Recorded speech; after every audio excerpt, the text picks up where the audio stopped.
महत्त्वाची बातमी आहे। शिक्षक आमदार विक्रम काळे यांनी मंत्रिपदाबाबत खतखत व्यक्त केली आहे। ज्युनियर लोक मागून कधी पुढे गेले समजलंही नाही असं विक्रम काळे यांनी म्हटलंय। संजय बनसोडे माझ्या मागून मंत्री झाल्याची खंत देखील विक्रम काळे यांनी व्यासपीठावर व्यक्त केली आहे।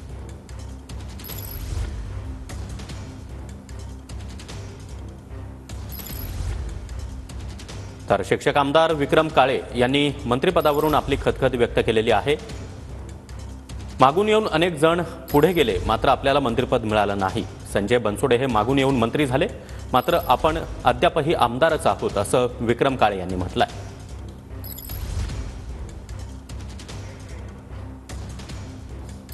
कारण तर बाबासाहेब पाटील आम्ही सिनियर होतो, आम्हाला सोडून संजय बनसोडे कधी आमच्या दोघांच्या खालून मधून गेले कळालं नाही आणि तिकडे मंत्री झाले। आम्हाला आनंद वाटला की आमच्या भागातला एक तरुण कार्यकर्ता आमदार म्हणून विधानसभेमध्ये गेले आणि त्यांना मंत्रिमंडळामध्ये संधी मिळाली।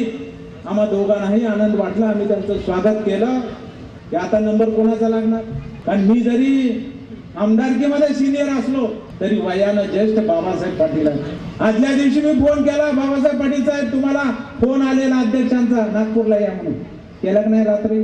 पाटील साहेब खरं सांगा, कारण दादाची माझी चर्चा झाली।